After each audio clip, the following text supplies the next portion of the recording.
I would like to begin by acknowledging that I'm on traditional territories of many First Nations, including the Mississaugas of the Credit, the Anishinaabe, Haudenosaunee, Chippewa, and the Wendat peoples. I pay tribute to their legacy and the legacy of all First Peoples of Canada with respect and with gratitude. I choose to reflect on the meaning of respect, as well as the responsibility that I share for the sustainability of these lands, as well as how I can do my part to ensure that Indigenous peoples across Canada and the lands they were forced to share with us are centered in my work. I also believe that we all have a responsibility to not only acknowledge the grounds on which we're both privileged to live and to work, but to also continue to grow our own learning on Indigenous realities and Indigenous histories. I share responsibility to restore relationships with the caretakers of this land that is based in peace, friendship, and trust through my commitment to reconciliation, partnership, and understanding. Before we move on, I wanted to take a couple of moments to introduce our agenda and to speak about what are some of the items of learning we'll be focusing on today's webinar. We're going to begin by exploring what listening is and what listening is not. So we'll spend some time kind of deconstructing some of those messages that might be floating out there surrounding listening. From there, we're going to explore what influences may impact how we listen and how those influences can lead to the development of filters, which can really impact what we pay attention to, as well as what we might tend to ignore when we're listening to others. We'll spend some time discussing barriers, as well as other things that can get in the way, which can either disconnect us or prevent us from listening with our full selves and with our full presence. After that, we're going to focus on tools and strategies that we can utilize that allow us to attend to our emotions and allow us to attend to our bodies to help us show up and really absorb the messages that are being communicated to us. From there, we're going to open the virtual floor for any questions that folks might have, and then tie everything together by revisiting some key points and takeaways. So what is effective listening? Effective listening really allows us to focus on strengthening our relationships, on strengthening our connections with others. From being able to listen to others, it allows us to increase our understandings regarding what they're either moving through, what they might be feeling, or what needs they may have in that moment. Maybe there's something that they need to shift, or maybe something that they need to change. Hi, Erica. I'm sorry to interrupt you. I just sent a message in the chat. Your voice is very garbled at times, and it's hard to understand. I'm not sure what's causing that. Yeah. Okay. Thank you. Sorry about that. No, that's okay. I'm going to take off it might be the headset. Okay. Thank you. Thank you.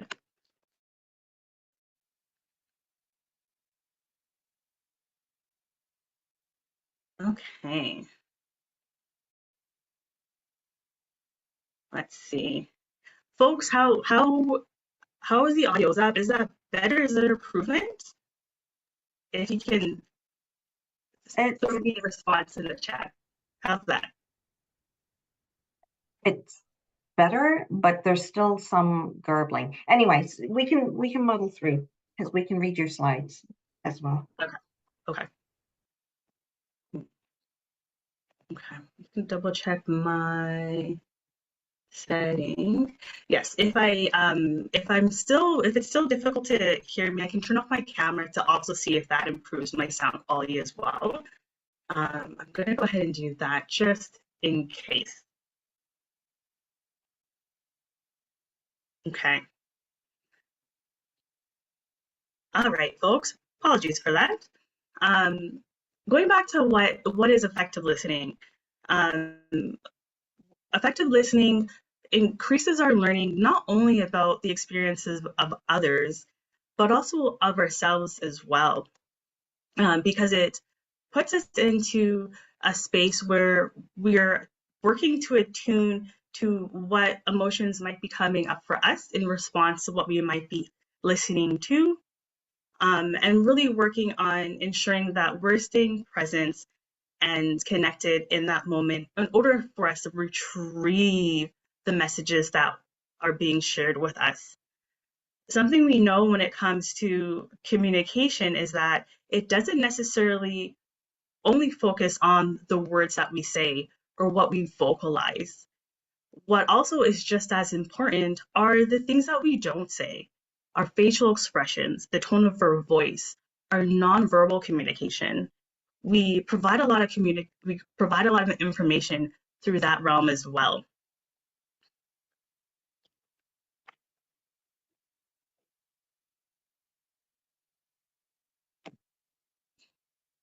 We might have heard some myths again around what listening might be or what listening may not be. And one of those myths might be that it's really difficult to learn how to listen. And that's not necessarily the case, because with anything that we're learning to, or hoping rather, to improve or to learn, it comes with the ask of practice. Essentially, in learning to improve and strengthen our listening skills, it does require a commitment to ongoing practice in order to strengthen it. It can almost be kind of likened to when we're trying to build a new muscle in the body. We have to continue to engage that muscle, so that muscle can develop memory. We might have heard of there being a connection between having a higher amount of intelligence and that equating to what our listening is like. And that isn't necessarily the case either, because there is a connection between our emotional intelligence and how we listen, because our emotional intelligence is really focused on how we're able to manage our own emotions, as well as how we're able to understand the emotions of those around us. Because in order to listen effectively, it kind of requires us to do both, to really be able to be mindful and aware of what we're feeling, and to be really active and intentional around understanding the emotions of the folks that we're engaging with. We might have heard that hearing and listening, they're the same. However, I'm here to say no, they're different. Hearing is more of a passive listening style that doesn't really emphasize understanding. It doesn't really emphasize seeking clarity by asking clarifying questions or probing for more information. When we're working to listen, that's exactly what we're trying to achieve. We really want to understand. And so that might involve paraphrasing. So sharing what we've heard in our words to make sure that, all right, so did I understand that message correctly? And asking clarifying questions to gather more information if we're unsure about something that's been shared. We might have heard that as we get older, our listening improves. What can happen is, as we get older, we do have the opportunity to have more time and space for patterns to continue to be repeated. And while that being said, there's no time limit to our ability to learn something new. If we want to focus on improving our listening skills by unlearning what it might have looked like in the past and relearning it so that it serves us better, there's always that potential and that opportunity there for us.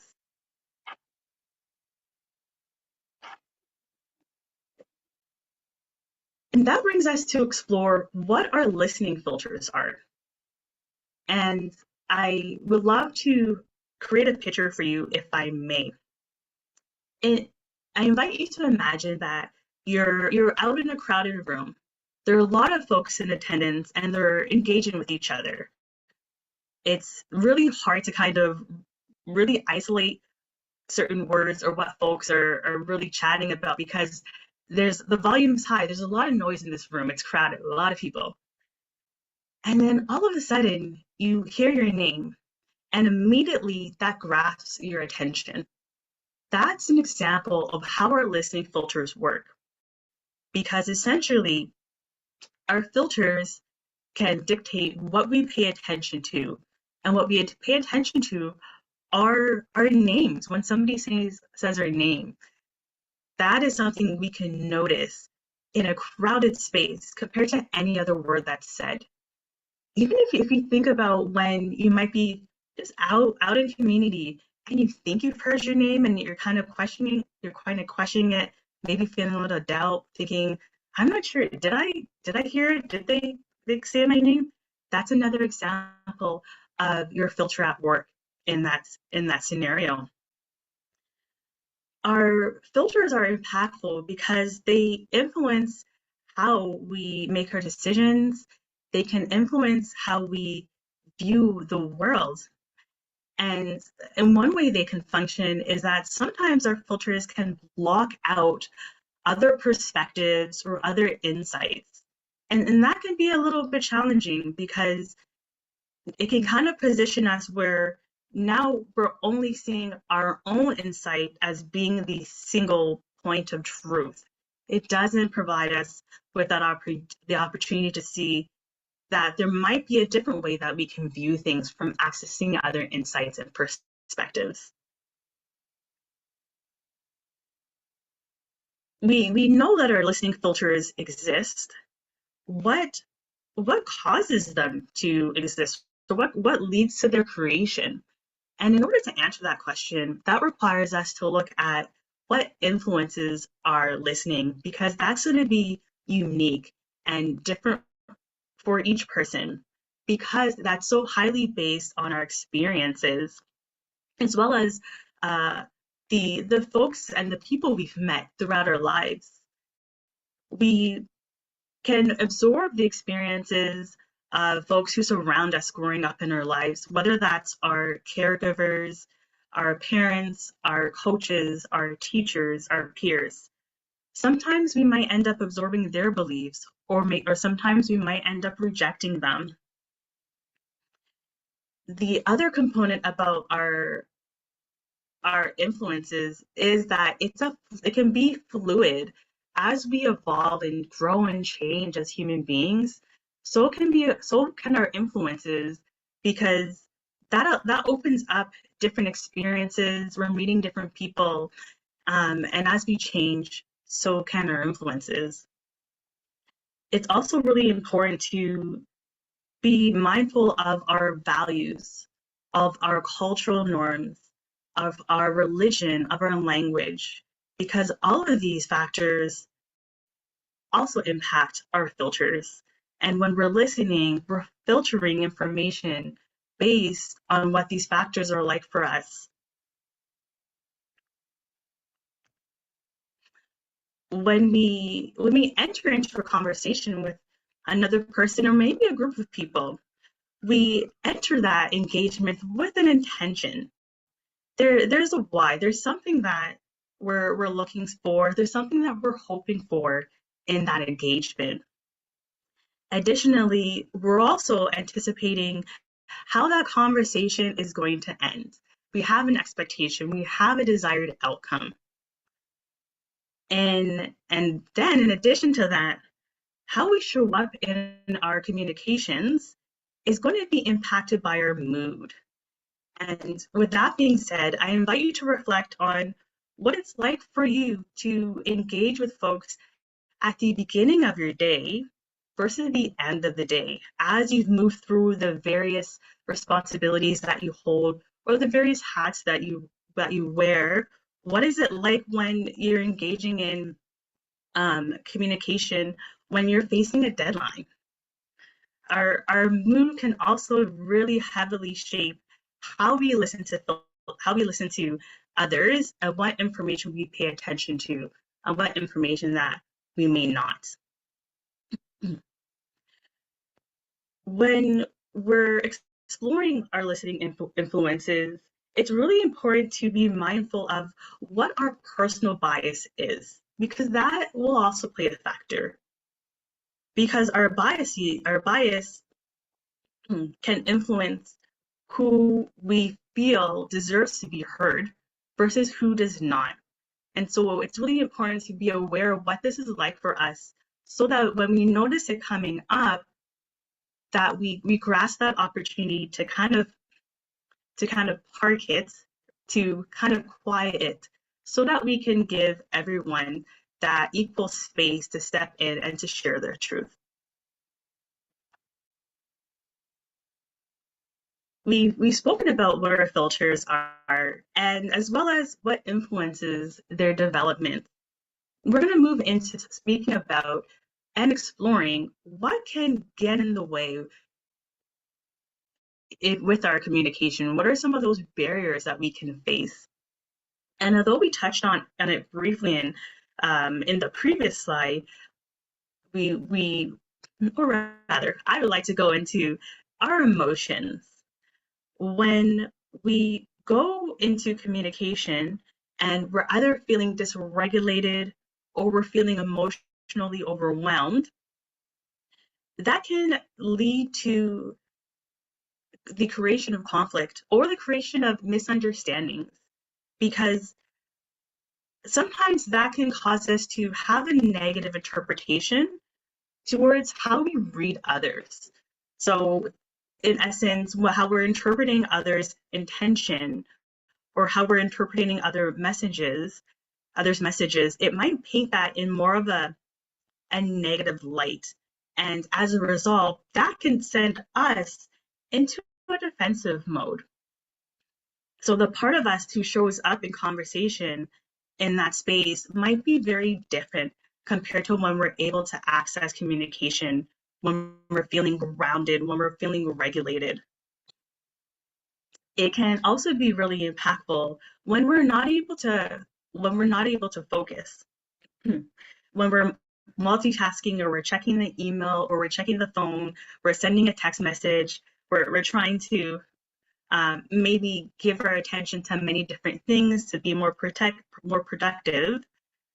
That puts us in a place where we're going to miss information, because we know that we communicate with our words and with our nonverbals. When we're not present, we're not there to access all that information that's being shared with us. That can increase our likelihood to daydream, to drift off in conversations. And with that being said, it doesn't mean that's never going to happen.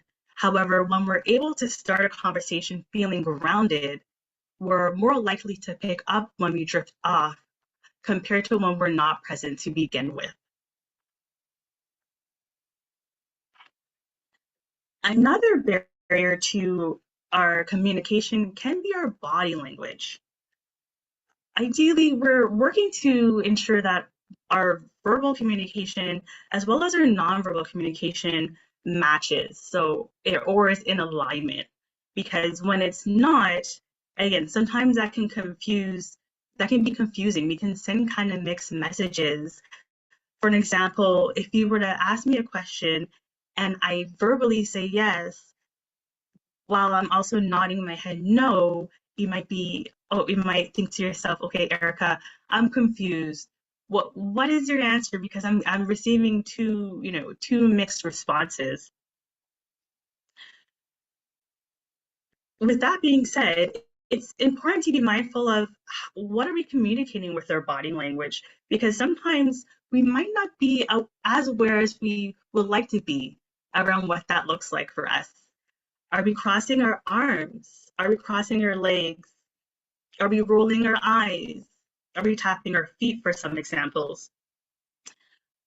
When I'm mentioning these forms of physical communication, I also want us to keep in mind that there's cultural nuance, and body language holds different messages within different cultures. And so when we're trying to interpret the meaning behind them, it's also important to keep that aspect in mind as well.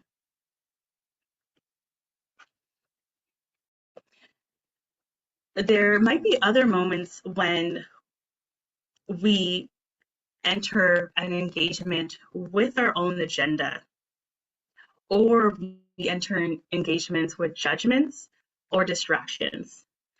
That can be a challenge because that can influence what we're listening to. Because when we enter engagements with an agenda, for an example, we're fine-tuning what we're hearing to focus on the evidence that supports that agenda that we have. So we're not there to really be receptive. We're not able to be fully receptive and receive the messages that's being shared because we're so focused on gathering information that supports our view. That can also get in the way of being effective, of being able to effectively listen, because we're not able to provide our full attention either, or our full presence. Similar to judgments, because our judgments can get in the way of our ability to listen because we're evaluating what's being shared based on our values and based on our beliefs, which may not be mirrored by the other person.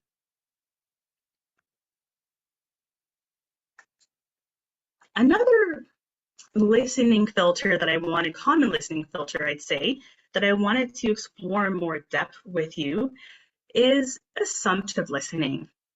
This could also be described as mind reading. To get more specific, this is when we try to kind of anticipate what someone's intention is or what they're going to say without giving them the opportunity to share. I'm not sure if anyone's experienced that or this. It can kind of be like we're engaging with someone, however, we're working really, really hard to finish what they're going to say. And that could look like either we're interrupting them, or we're finishing their sentences, or we're trying to rush them to kind of wrap it up, get to the conclusion. And how that can be impactful is because we're not present. We've kind of left the present and jumped into the future and are investing a lot of energy kind of trying to beat the speaker and reach the finish line to it being in a race that we don't really know what the rules are. We don't really know what the context is. How this can be really impactful is because it gets in the way of being able to listen to what's being shared. It can lead us to respond emotionally, and what that can take us into is experiencing an emotional reaction that might be incredibly different from what your speaker is trying to share with you. Okay, so we might end up feeling anger, or we might end up feeling sadness. However, if we gave the speaker that a full amount of space to share their message, they might be trying to share something really exciting with us. However, because we worked so hard to kind of beat them in that race, they never had the opportunity to share their truth because we've allowed our assumptions and our mind reading to kind of take over. This can allow folks to feel unheard when they're being rushed to finish, when we're interrupting. Folks can also pick up when we're when we're being consumed with their assumptions or mind reading, and that might cause them to either struggle with their own communication or to censor themselves, because they might be thinking, okay, something's coming up for this person. I'm seeing an emotional response. Let me monitor what I'm saying, because that's clearly what's impacting you in this moment, because I don't know that you've already reached a conclusion around what I'm going to say. Something that can help us move through our assumptions, if that's something we experience, is to really work on grounding ourselves, on regulating ourselves before we enter our conversations and communications. And if we notice ourselves kind of drifting off into our assumptions and trying to mind read, trying to bring ourselves back to the present. And one way that we can do that is really focusing our attention on that individual, or focusing our attention on the sound of the speaker's voice. What works for us to really anchor our attention in that present moment to prevent us from drifting into the future, which we don't know. In addition to that, it can be also helpful to remind yourself that when the speaker is finished in the entirety, that can be our opportunity to express ourselves. So if there's something that you notice come up, we can park it and we can bring it back after the speaker has finished sharing what they needed to say.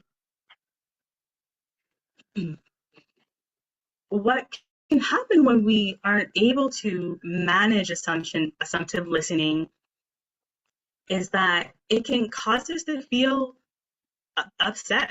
It can cause us to feel anger and sadness because of our response to our assumptions. And sometimes those assumptions can be negative.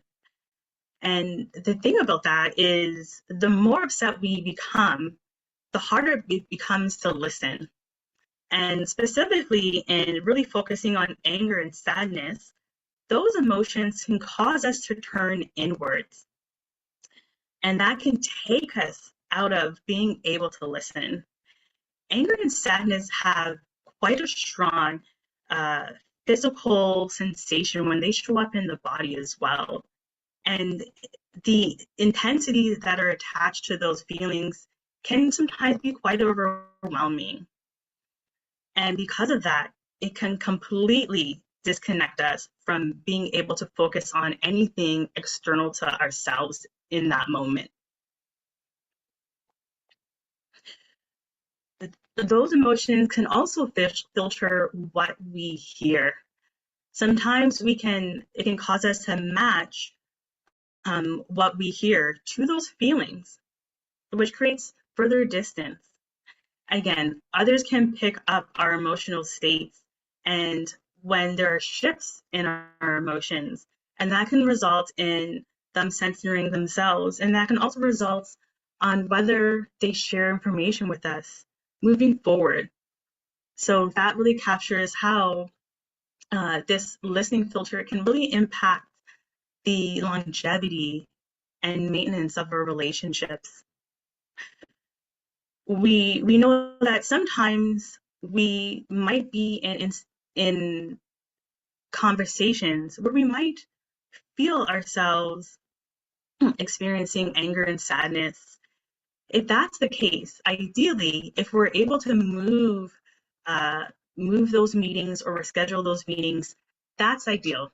However, I know that's not always the case. That's not always a possibility. When we are feeling those sensations, that can come with the ask to really connect with our resources, to stay present, whether that might look like making sure that you have a glass of water with you, connecting the soles of your feet into the floor. If you're able to have something in your hands to hold that provides a texture or sensation that allows you to feel grounded or centered, to really bring in your personal resources into your communications. After we've listened to what the speaker or the folks whom we're engaging with had to share, that's an opportunity for us to ask questions, especially when we're trying to kind of shift this pattern of mind reading or assumptive listening for ourselves.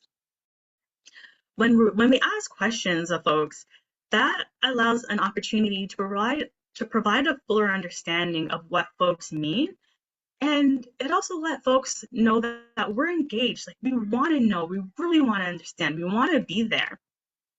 And that can create distance and space away from our feelings, because we know that when we respond to folks with strong emotions, especially when that is the complete, when that doesn't really necessarily match the context of that dialogue. It can really impact our relationships in the future and whether folks share with us and how much they share with us. And that's really the opposite of what we're trying to achieve in our communications.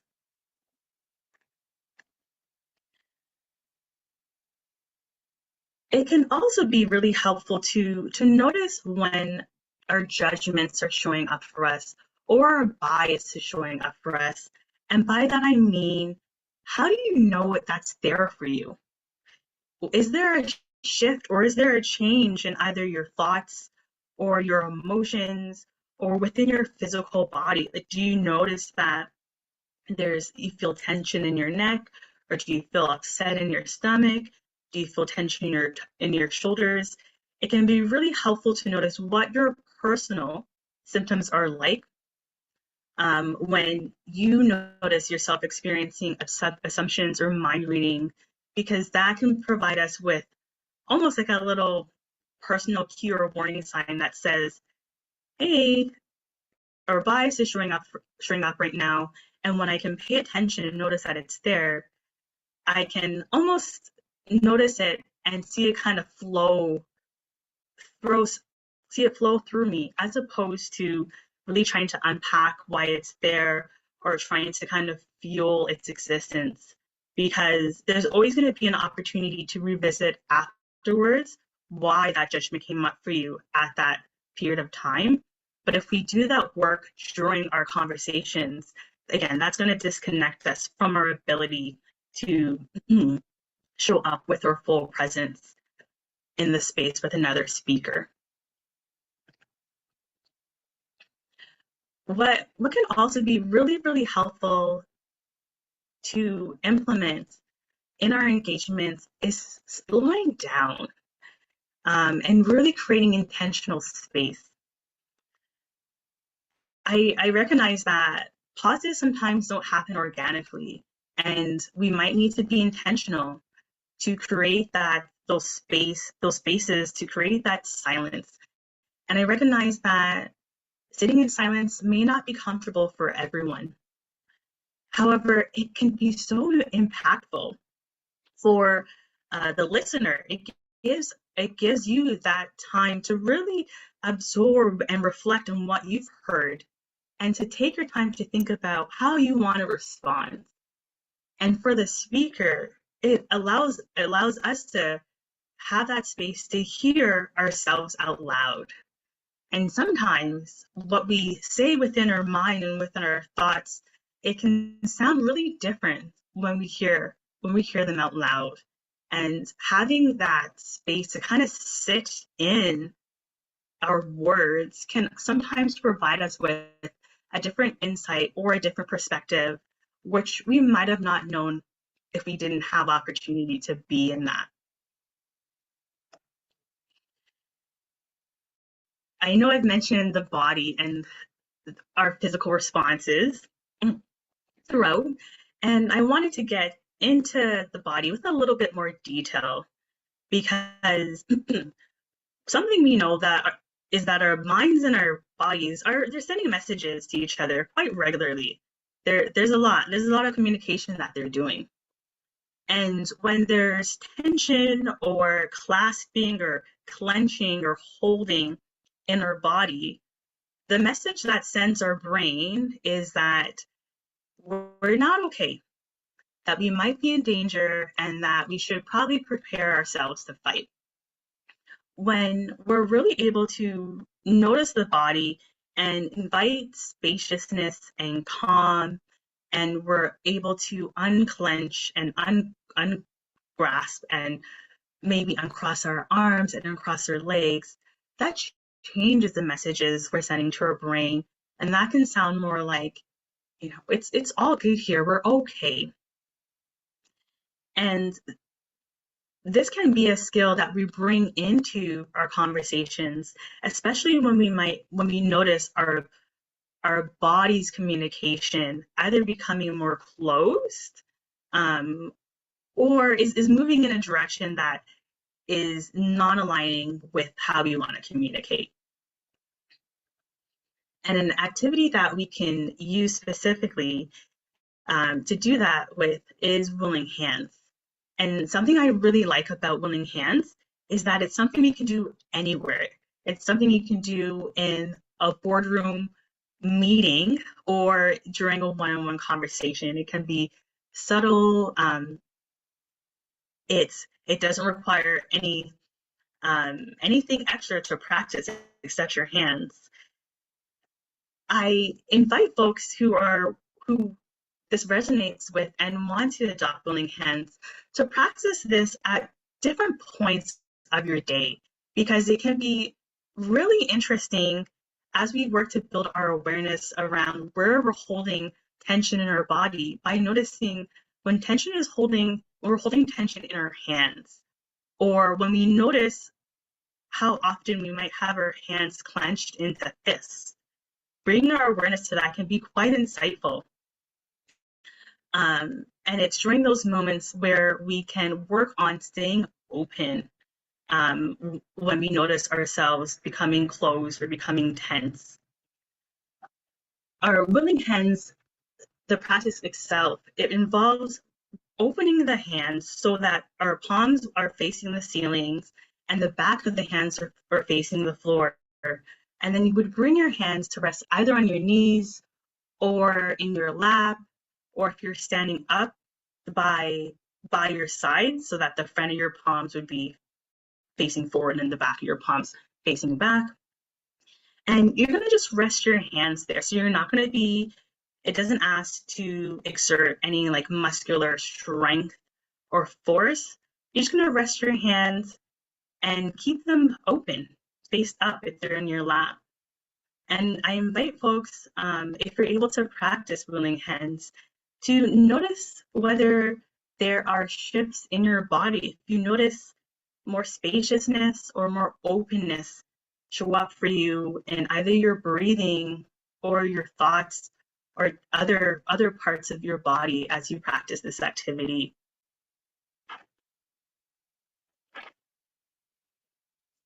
Another strategy that we can weave into how we listen is through paraphrasing, is through restating the content of a message in our own words, looking at opportunities to clarify messages by asking to hear it again, or to request more details, or through probing, asking speakers to give more information.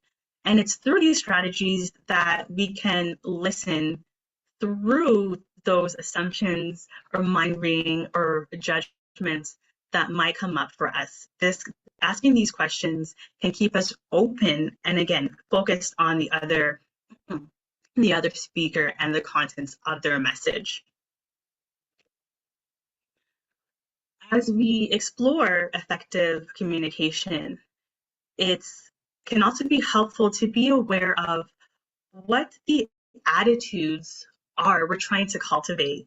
And when we're really trying to work on understanding folks, we're trying to adopt an attitude of kindness and an attitude of compassion, because that's what allows us to build strong relationships. That's what allows us to create connection. Because when we listen with judgment, what that ends up creating is disconnection. It doesn't allow us to connect.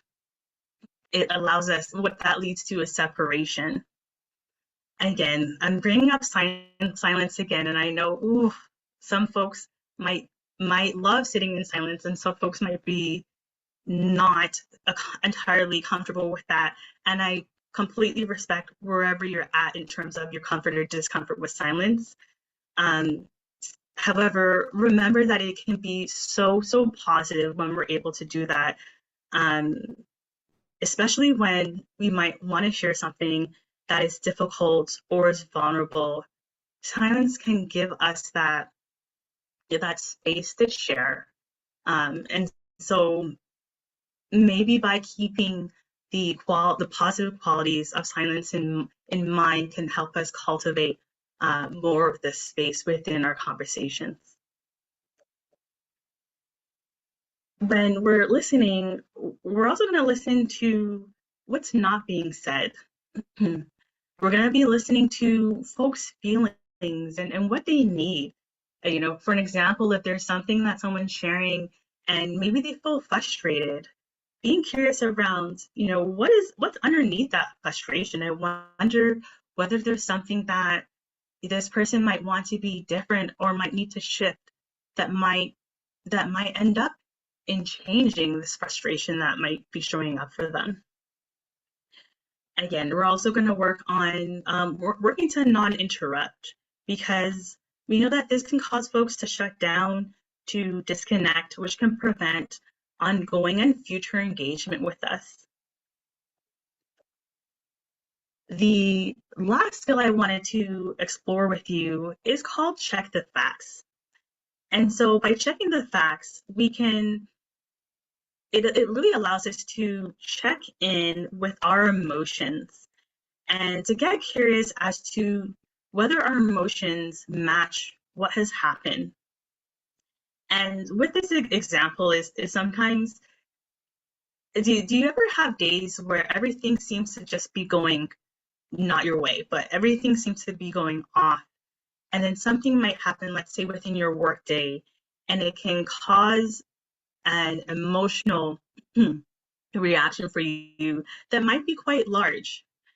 And when that happens, our immediate reaction might not be, okay, our immediate reaction might not be, sorry about that, to play the tape back to try to figure out what happened that kind of triggered that feeling for me. And that's something that check the facts skills allows us to facilitate. It allows us to go through steps and become curious around what we're feeling and why we're feeling what we're feeling.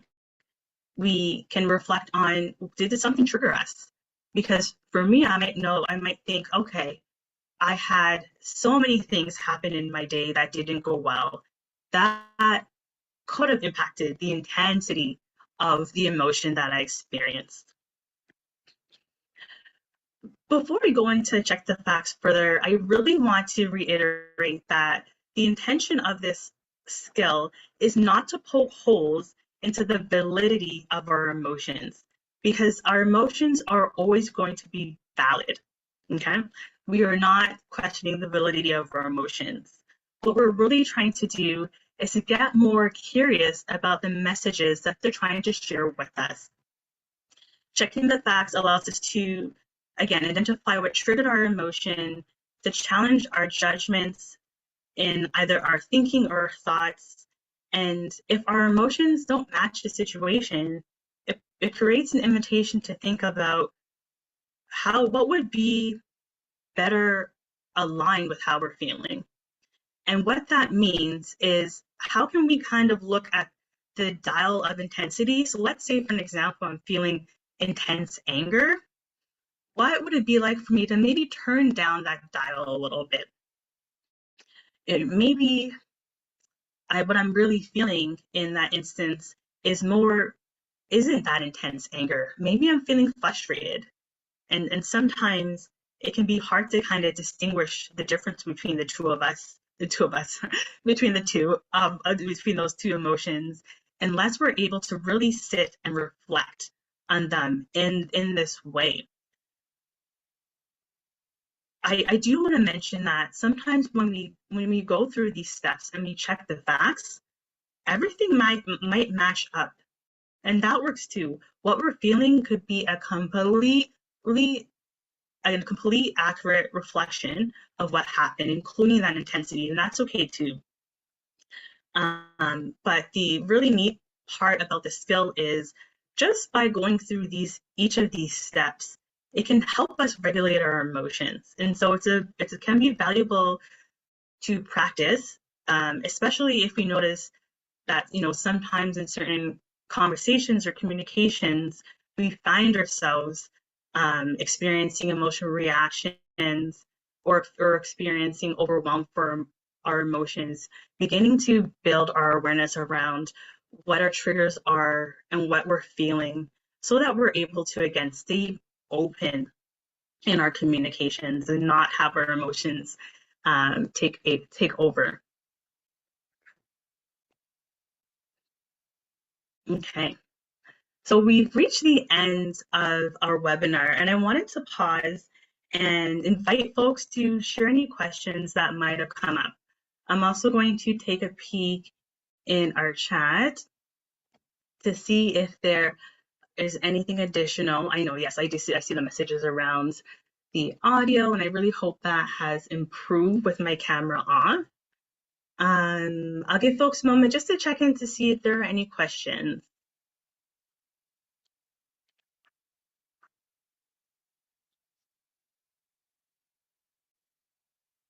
Okay. All right. Yeah. And all right, no questions? All good. Hi. Oh, yeah, go ahead. My hands, I will raise my hands. Hi, my name is Christopher or Bukola. Just a question around assumptive learning. Thanks a lot for this. Very insightful. I have someone who's close to me who does that a lot, you know, and I get to find myself telling this person, no, that's not what, you know, I was going to say, you know, and this happens quite often, you know, but I think the reaction from this person is more around like, not, I don't see anger or sadness. It's more around like frustration. So I don't know, my first question is around how he is able to manage assumptive listening. I heard you say paraphrase, but I'm not sure if that's the method you are recommending that he uses to ensure that he listens through, because it actually creates tension to the speaker, to be honest. So what methods can this person use in managing assumptive listening?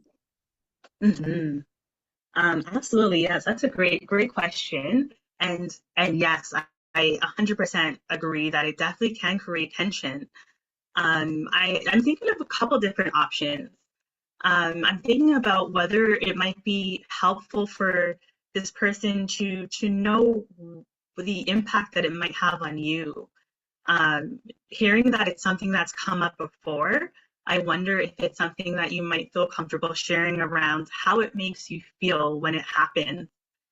And in terms of the individual who experiences assumptive listening, the ask for them would be to really work on like grounding themselves while they're in conversation with you. And so in essence, working on like non-interrupting and not jumping into conclusions, waiting until you've completely finished speaking, and then asking their questions during that time. Thank you. Is there a way to do that mechanically? Because it seems like it's almost impossible. You know, is that something, because I know you shared something like holding something, connecting to the floor, you know, the sole of your feet. Is there something in particular that this person can do? I know that I've experienced with some other clients where they have crucial conversations and you can only speak when maybe you pass the coin. But, you know, in everyday life, there's no coin pass. So is there anything specifically that the person can do mechanically until he gets used to it, you know, not interrupting? For sure. I definitely hear you. It's a little bit tricky in real life because I think it can be really helpful when we know what the impact we're having on folks is. So for example, if you told me like, Erica, you know, when I interrupt, it's making you feel unheard, I'm going to want to maybe do something different, because my intention might be that I want to make sure that you feel heard and that you feel understood and listened to. And so that is going to prompt me to look at how I can show up in a different way to give you that space. Whether that means that, I look at tools that I can use in the moment to help me kind of cope with that urge to kind of like interrupt or rush or what that behavior looks like, or to connect with you so that we can brainstorm together ways that would be more aligned to allow you to feel heard in that conversation. And so I think my thoughts are definitely entering a space where I wonder what it could be like if you're able to have that conversation. And once it's brought to this person's attention, could that be kind of the impetus for change? What are your thoughts on that?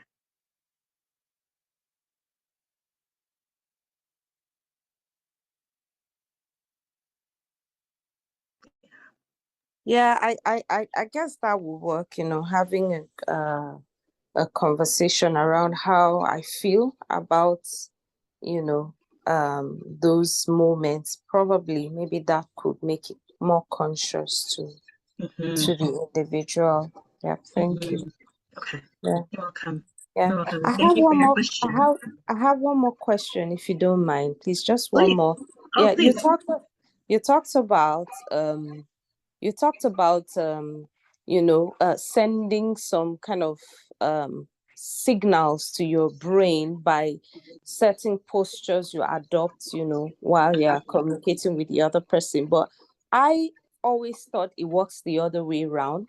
Like if you're really feeling tense or you're angry, it kind of shows in your body, but how does it happen that actually it's the reverse? No, you're right. Yes, it does. They kind of send messages to each other.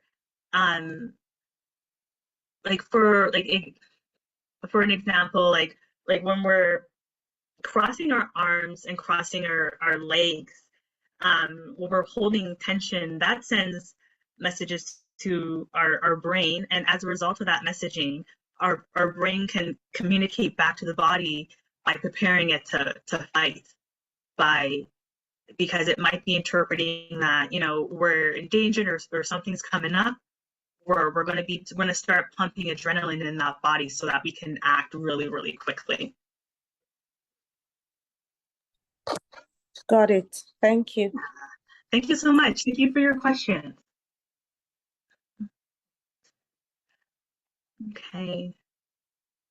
Okay, thank you. I know we are a little bit late. I'm so sorry. I just wanted to speak on our takeaways. Well, super briefly, again, maybe I'll pull out a few. The way we listen can be influenced through our filters and through various influences. Again, that's going to look different for each person. By noticing and attending to the body, we can create a sense of calm. And so if that practice of willing hands resonate with you, I invite you to practice it on your commute home. If you take the transit or you take the metro, notice what your hands are doing just at various times of the day. And you might be surprised. Maybe there's something, you'll leave with something that you might have not known before about where you hold tension in the body. Okay, that brings us to the end of our webinar for today. Thank you so much for taking the time out of your day and for joining me to dive into the world of communication. I welcome any feedback, any questions that you might have for me.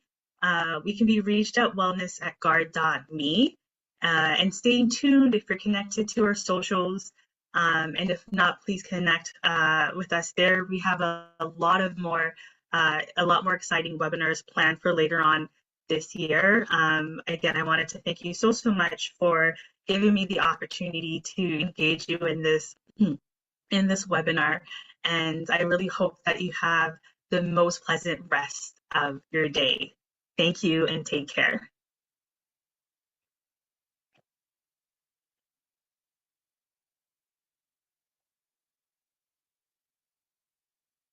Oh, and lastly, yes, Chris, you can definitely have this webinar is going to be recorded, and it's, oh, I'm going to see if I can, if you want to send me an email at wellness@gar.me, I can show you where you can find the recording. Okay. Thank you, folks.